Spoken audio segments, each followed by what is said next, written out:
राधे राधे दोस्तों।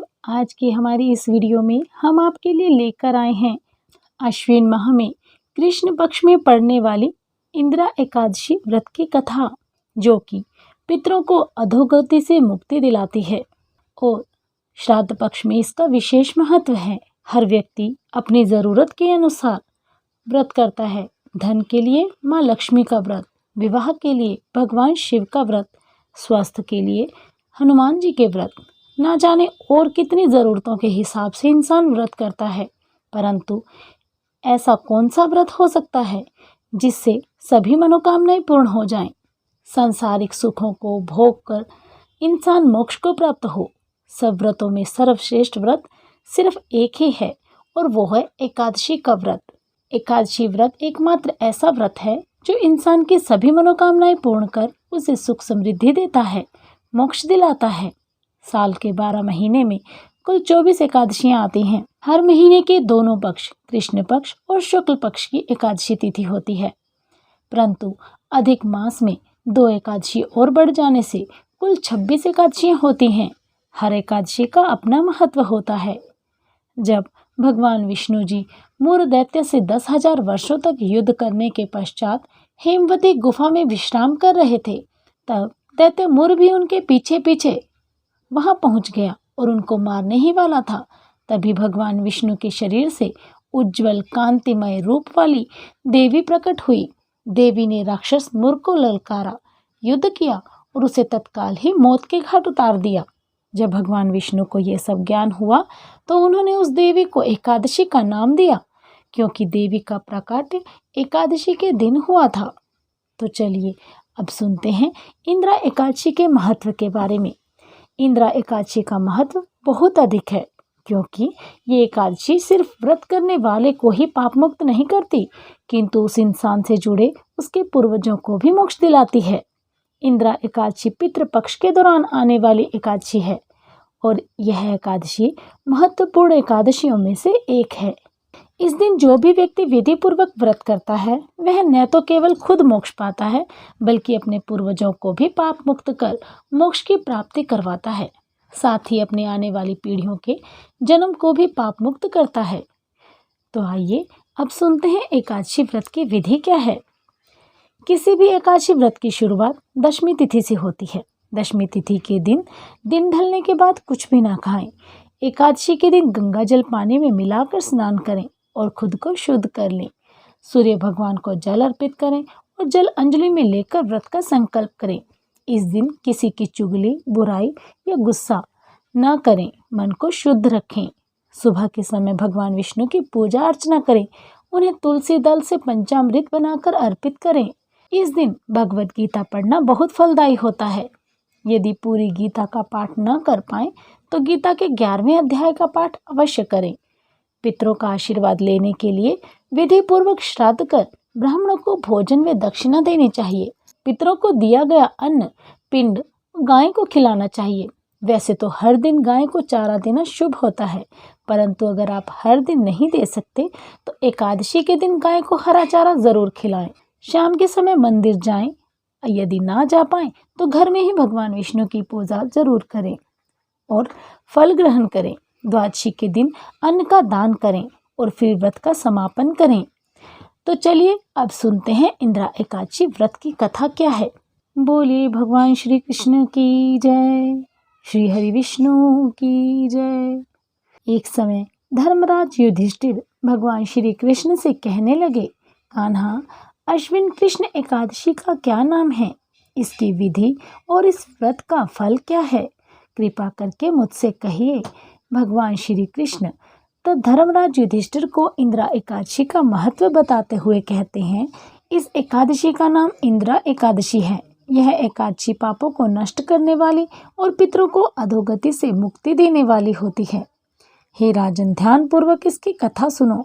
इसके सुनने मात्र से वाजपेयी यज्ञ का फल प्राप्त होता है।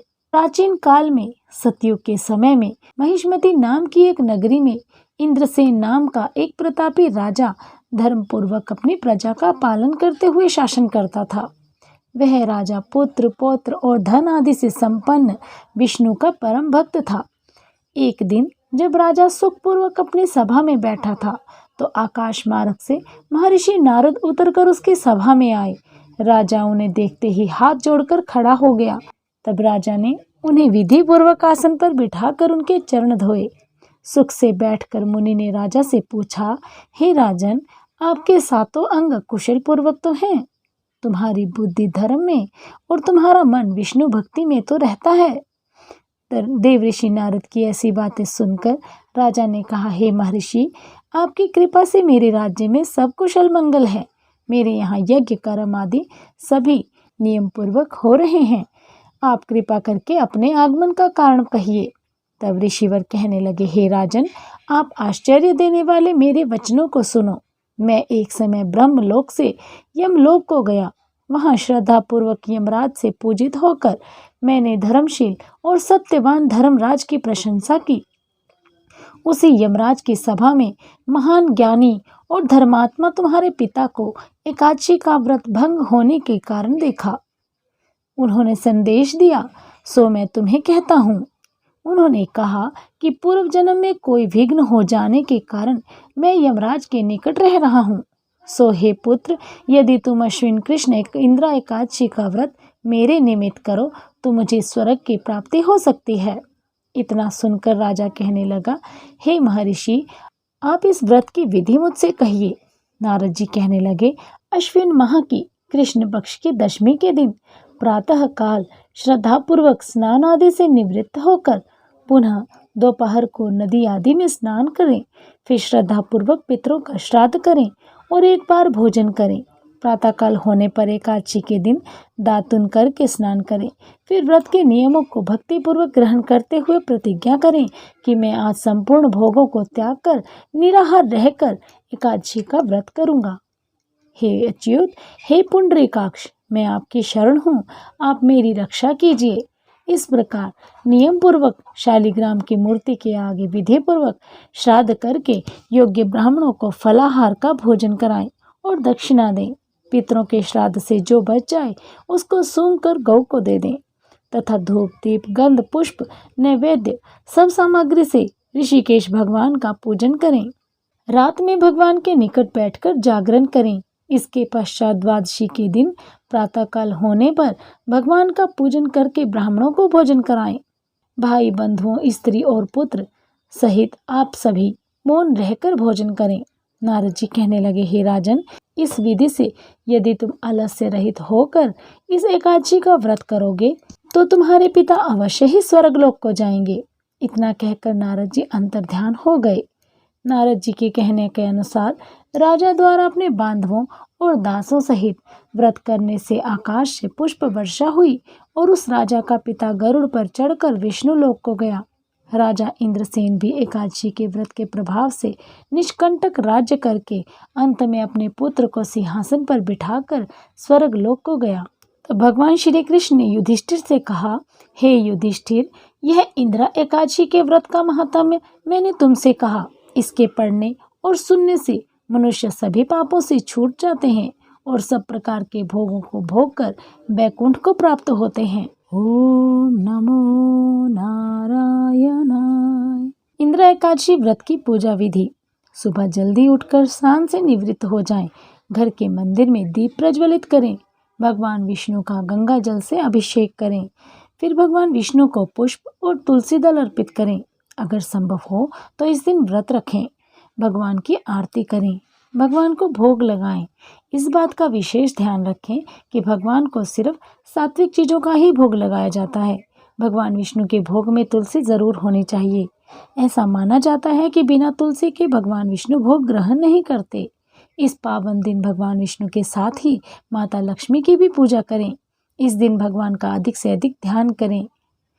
बोलिए श्री हरि विष्णु भगवान की जय।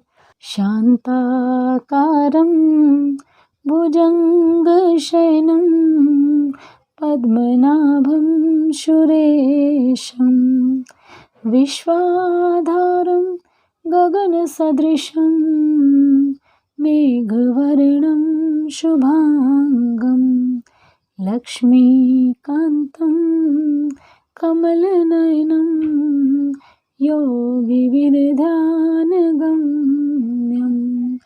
वन्दे विष्णुं भवभयहरं सर्वलोकैकनाथं